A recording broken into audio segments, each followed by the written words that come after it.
Minasan konnichiwa, o genki desu ka? Apa kabar teman-teman? Nama saya Hiro. Mari kita belajar bahasa Jepang bersama. Sa, それでは始めましょう.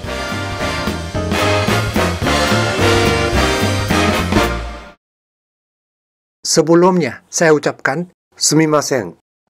Dalam video 025, ada kesalahan hiragana. Yang salah. Yang benar. Iwan YSP-san, terima kasih infonya ya. Kita sudah pelajari kudasai dalam 042. Anda boleh ingat satu frasa, onegai shimasu. Onegai shimasu dari yoroshiku onegai shimasu. Ungkapan yang lebih halus, sering digunakan dalam percakapan sehari-hari. 1を1つ、2を2つ、3を1つください。お願いします。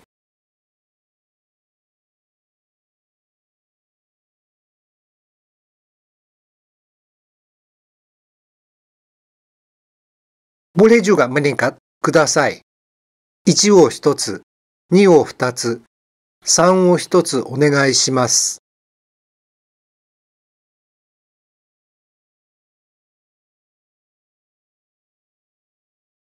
Di tempat makan, pelayan bekerja dengan sibuk.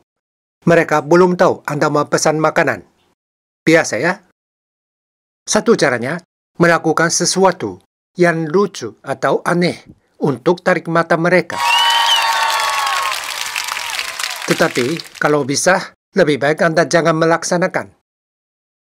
Cara yang kami sering gunakan, sumimasen, dengan makna permisi yang kita sudah bahas dalam 020. Dalam situasi seperti ini, boleh juga disebut onegai shimasu. Tema hari ini adalah kudasai.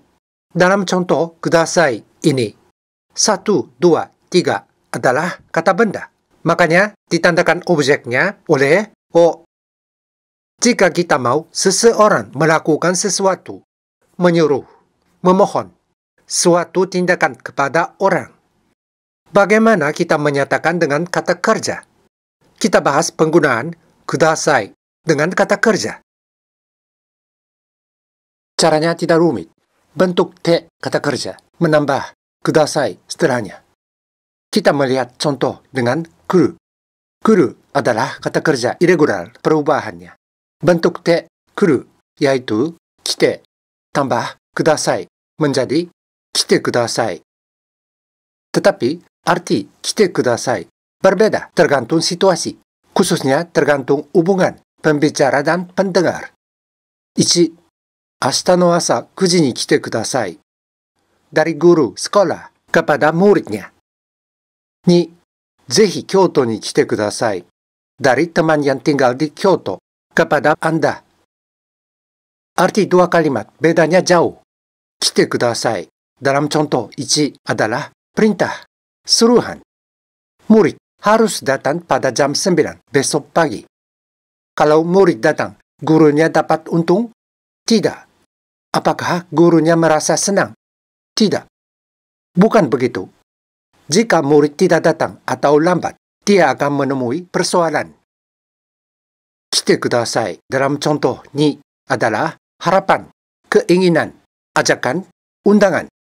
Tentu saja, teman Anda tidak dapat memerintah Anda. Kalau Anda datang di Kyoto, temannya akan merasa senang.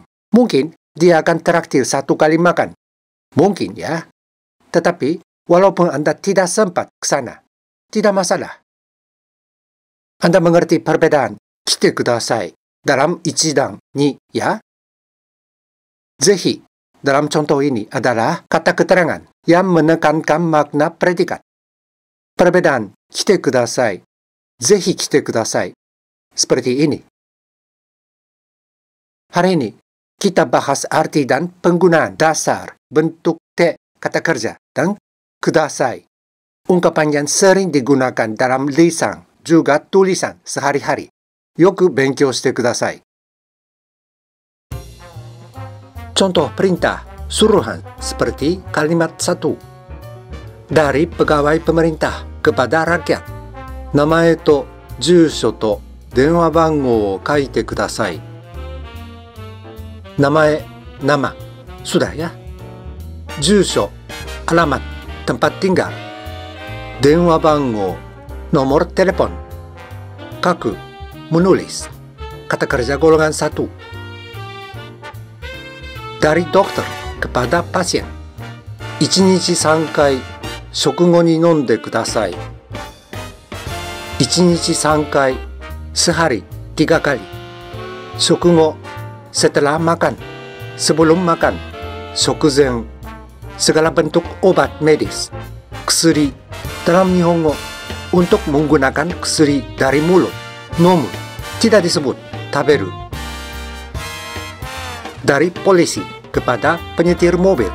Menkyosho wo misete kudasai. Menkyosho, surat izin. Dalam situasi ini, menkyosho berarti kartu izin mengemudi atau unten menkyosho. Miseru, menunjukkan, memperlihatkan. Kata kerja golongan 2. Tindakan ini, menkyosho wo miseru. Tindakan ini, menkyosho wo miru. Keduanya kata kerja interansif. Hubungan dua kata berbeda dengan hairu dan ireru yang kita bahas dalam 056. Poinnya, hubungan pembicara dan pendengar. Dalam semua contoh, pembicara dapat memerintah atau menyuruh pendengar sebagai tugas pekerjaan. Pendengar harus menurut atau mengikut perintah suruhan pembicara. Tentu saja, pendengar masih berhak tidak menurut perintahnya. Namun, pendengar akan menemui kesulitan atau persoalan jika tidak mengikut. Dalam contoh 2, misalnya pembicaranya pegawai bank, pendengarnya pelanggan. Pegawai bank tidak bisa menggunakan ungkapan kudasai terhadap pelanggan. Bank adalah satu lembaga komersial, tidak mungkin boleh memerintah pelanggan. Satu contoh yang sederhana dari berbagai ungkapan. Onamae to gojusho to denwa bangou wo onegai shimasu. Ungkapan onegai shimasu adalah permohonan, permintaan. Mengandung nuansa bahwa pendengar selalu berhak menolak. Memang dia berhak, tetapi kalau tidak menerima permohonan, akan macet prosedurnya yang merugi pelanggan. Jadi, maksud pegawai bank adalah perintah sebenarnya. Tetapi dia menggunakan ungkapan permohonan dengan kata onegai shimasu secara sopan. Di samping itu, dalam petugas yang bekerja di posisi yang dapat memerintah pendengar, seperti guru sekolah, pegawai berbagai kantor pemerintah atau administrasi, dokter, polisi, dan sebagainya. Namun, ada juga orang yang berbicara dengan ungkapan keigo, kudasai, bukan keigo. Ini bersih soal pola pemikiran atau sikap pembicara pribadi. Bagaimanapun ungkapannya sopan dalam bahasanya, sebenarnya perintah atau suruhan maknanya. Tidak disebut siapa yang melakukan tindakan kuru, kaku, nomu, miseru, karena jelas dia adalah pendengar.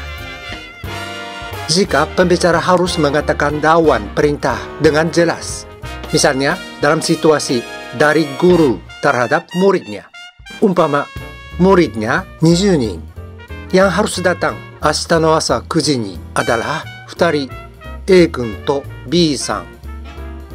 Partikel yang menunjuk objek perintahnya wa A 君と B さんは明日の朝9時に来てください は berfungsi untuk memilih hanya A 君と B さん saja dari 20 人, menjadikan A 君と B さん pokok kalimat wa adalah petunjuk pokok kalimat, sejenis maklumat bahwa pembicara mengatakan sesuatu bukan tentang yang lain tetapi A 君と B さん. Jawaban A 君と B さん hai atau hai wakarimashita. Wakaru, kata kerja golongan 1. Salah satu artinya mengerti, sudah dapat menangkap apa yang dimaksud oleh sesuatu. Dalam contoh ini, perintah guru. Kanjinya kita bahas shiru dalam 047, 048. Kata shiru masuk otak jika Anda baru pertama kali melihat atau dengar. Saat ini Anda dapat menjawab shiteimasu terhadap pertanyaan shiteimasu ka tentang kata shiru. Maknanya pernah melihat, pernah dengar. Tetapi tidak dapat menjawab wakarimasu terhadap pertanyaan wakarimasu ka? Anda akan lihat kamus dulu untuk menangkap arti kasar. Menghafal juga kanji.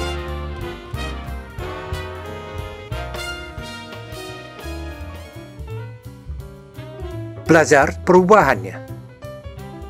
Lalu mencari contoh kalimat untuk pelajari penggunaannya. Membuat kalimat sendiri. Anda mencoba menggunakan beberapa penggunaan shiru dalam komunikasi. Sebagiannya benar, tetapi ada juga kesalahan. Mengoreksi lagi. Saat ini, baru Anda dapat menjawab wakarimasu terhadap pertanyaan wakarimasu ka? Bisa juga disebut shiteimasu tentang arti dan penggunaan shiru. Arti shiteimasu ini jauh berbeda dengan makna pernah melihat atau pernah dengar. Inilah arti dasar kata wakaru. Wakarimashita ka? Namun, masih ada banyak hal yang Anda belum tahu. Saya sendiri tidak bisa bilang shiteiru semua tentang kata shiru. Boleh dikatakan kita harus shiru untuk wakaru. Kapan kita bisa bilang wakatta dengan bentuk lampau? Terserah kita sendiri. Dalam 059, kita akan bahas bentuk te tambah kudasai dengan makna selain perintah, suruhan. Bukan hanya kudasai saja. Berbagai kata bersambung setelah bentuk te kata kerja. Contohnya, itte kuru, kaette iku, kaette kuru, itte iru, kite iru, kaette iru. Yang kita sudah pelajari dalam 050. Masih ada banyak. Bukan hanya kalian, teman-teman di Indonesia saja. Bagi kebanyakan pelajar Nihongo, bentuk te kata kerja adalah salah satu tema yang paling sulit dipelajari. Mungkin sedikit sulit juga bagi Anda, tetapi sering digunakan berbagai frasa dengan bentuk te dalam lisan juga dalam tulisan sehari-hari. Saya harap Anda pelajari satu demi satu dengan pasti supaya menjadi milik Anda. Gambatte kudasai. Kudasai ini bukan perintah atau suruhan. Wakarimashita ka?